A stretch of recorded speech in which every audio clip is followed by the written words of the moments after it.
ആകാശവാണി. നമസ്കാരം. പ്രത്യേക വാർത്താ ബുള്ളറ്റിൻ വായിക്കുന്നത് ഹരിഷ്ണ.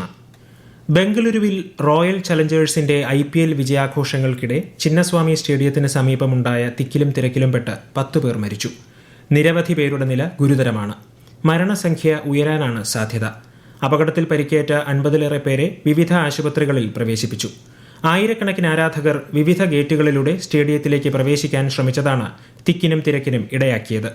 സുരക്ഷാ കാരണങ്ങളാൽ ചിന്നസ്വാമി ക്രിക്കറ്റ് സ്റ്റേഡിയത്തിലേക്കുള്ള വിജയാഘോഷ പരേഡിന് കർണാടക സർക്കാർ നേരത്തെ അനുമതി നിഷേധിച്ചിരുന്നു. ലോക പരിസ്ഥിതി ദിനത്തോടനുബന്ധിച്ച് നാളെ ന്യൂഡൽഹിയിലെ ഭഗവാൻ മഹാവീർ വനസ്ഥലി പാർക്കിൽ പ്രധാനമന്ത്രി നരേന്ദ്രമോദി വൃക്ഷത്തൈ നടീൽ പരിപാടിക്ക് നേതൃത്വം നൽകും. ഏക് പേഡ് മാക്കേ നാം സംരംഭത്തിന്റെ ഭാഗമായി പ്രധാനമന്ത്രി ഒരു ആൽമരത്തൈ നടും.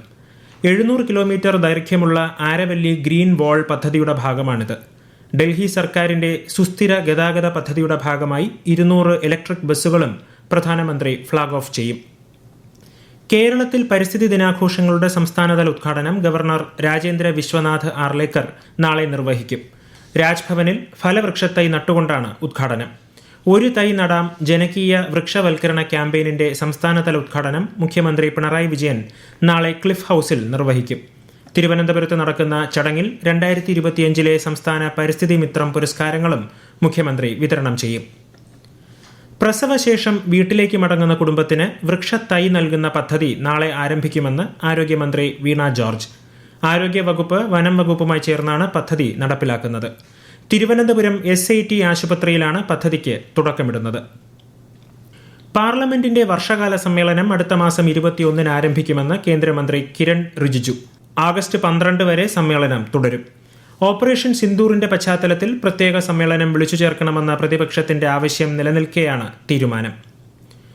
രാജ്യത്ത് അടുത്ത ജനസംഖ്യാ കണക്കെടുപ്പ് 2027 നടത്തുമെന്ന് കേന്ദ്ര സർക്കാർ. 2 ഘട്ടങ്ങളായി നടക്കുന്ന കണക്കെടുപ്പിൽ ജാതി കണക്കെടുപ്പും നടത്തും. 2027 മാർച്ച് 1 മുതലാണ് കണക്കെടുപ്പെങ്കിലും ജമ്മു കശ്മീർ, ഹിമാചൽ, ഉത്തരാഖണ്ഡ് തുടങ്ങിയ അതിശൈത്യ മേഖലകളിൽ 2026 ഒക്ടോബർ 1 തന്നെ ഇത് ആരംഭിക്കുമെന്ന് കേന്ദ്ര ആഭ്യന്തര മന്ത്രാലയം പ്രസ്താവനയിൽ പറഞ്ഞു. കേരളത്തിൽ ദേശീയപാത നിർമ്മാണത്തിലുണ്ടായ വീഴ്ചകളിൽ ശക്തമായ നടപടി ഉറപ്പു നൽകി കേന്ദ്ര ഗതാഗത മന്ത്രി നിതിൻ ഗഡ്കരി. മുഖ്യമന്ത്രി പിണറായി വിജയനുമായുള്ള കൂടിക്കാഴ്ചയിലാണ് കേന്ദ്രമന്ത്രി ഇക്കാര്യം ഉറപ്പു നൽകിയത്. 2025 ഡിസംബറിന് തന്നെ ദേശീയപാത നിർമ്മാണം പൂർത്തിയാക്കുമെന്നും കേന്ദ്രമന്ത്രി വ്യക്തമാക്കി. ന്യൂഡൽഹിയിൽ നടന്ന കൂടിക്കാഴ്ചയ്ക്ക് ശേഷം പൊതുമരാമത്ത് മന്ത്രി മുഹമ്മദ് റിയാസാണ് ഇക്കാര്യം മാധ്യമങ്ങളെ അറിയിച്ചത്. നിലമ്പൂർ ഉപതെരഞ്ഞെടുപ്പിൽ പ്രചാരണം ഊർജിതമാക്കി സ്ഥാനാർത്ഥികൾ. നാമനിർദ്ദേശ പത്രിക പിൻവലിക്കാനുള്ള സമയപരിധി നാളെയാണ് അവസാനിക്കുക. ഇന്നലെ നടന്ന പത്രികകളുടെ സൂക്ഷ്മ പരിശോധനയിൽ 7 പത്രികകൾ തള്ളിയ ശേഷം 18 പത്രികകളാണ് സ്വീകരിച്ചത്. ഈ മാസം 19 നിലമ്പൂരിൽ വോട്ടെടുപ്പ്. വോട്ടെണ്ണൽ 23 നടക്കും. പ്രധാനമന്ത്രി നരേന്ദ്രമോദി മറ്റന്നാൾ ജമ്മു കശ്മീർ സന്ദർശിക്കും. 46,000 കോടിയിലധികം രൂപയുടെ വിവിധ വികസന പദ്ധതികൾക്ക് പ്രധാനമന്ത്രി തുടക്കം കുറിക്കും. ലോകത്തിലെ ഏറ്റവും ഉയരം കൂടിയ റെയിൽവേ കമാന പാലമായ ചെനാബ് പാലം, ആദ്യത്തെ കേബിൾ സ്റ്റേയ്ഡ് റെയിൽ പാലമായ അഞ്ചി പാലം എന്നിവ രാഷ്ട്രത്തിന് സമർപ്പിക്കും. കേരളത്തിൽ ഒറ്റപ്പെട്ട ശക്തമായ മഴ തുടരുമെന്ന് കേന്ദ്ര കാലാവസ്ഥാ വകുപ്പ്. പത്തനംതിട്ട, ആലപ്പുഴ, കോട്ടയം, എറണാകുളം ജില്ലകളിൽ ഇന്ന് മഞ്ഞ ജാഗ്രത. കേരള, കർണാടക, ലക്ഷദ്വീപ് തീരങ്ങളിൽ ഇന്ന് മത്സ്യബന്ധനത്തിന് പോകരുതെന്നും നിർദ്ദേശമുണ്ട്. തെക്കു പടിഞ്ഞാറൻ കാലവർഷം വടക്കുകിഴക്കൻ സംസ്ഥാനങ്ങളിൽ 2 ആഴ്ചയായി ശക്തമായി തുടരുന്നു.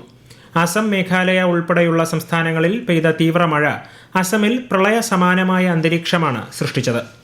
അസമിൽ വ്യാപക കൃഷിനാശത്തിനു പുറമെ 12ഓളം മരണവും റിപ്പോർട്ട് ചെയ്തു. അതേസമയം കഴിഞ്ഞ 24 മണിക്കൂറായി മഴയ്ക്ക് നേരിയ ശമനമുണ്ട്.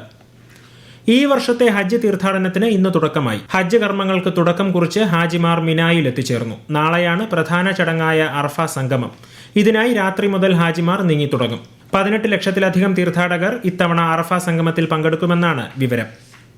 കോഴിക്കോട് ജില്ലയിൽ ICAR ഭാരതീയ സുഗന്ധവിള ഗവേഷണ സ്ഥാപനവും കൃഷി വിജ്ഞാന കേന്ദ്രവും സംയുക്തമായി സംഘടിപ്പിക്കുന്ന വികസിത് കൃഷി സങ്കൽപ് അഭിയാൻ ക്യാമ്പയിനിന്റെ പേരാമ്പ്ര ബ്ലോക്ക് തല പര്യടന പരിപാടിക്ക് സമാപനമായി.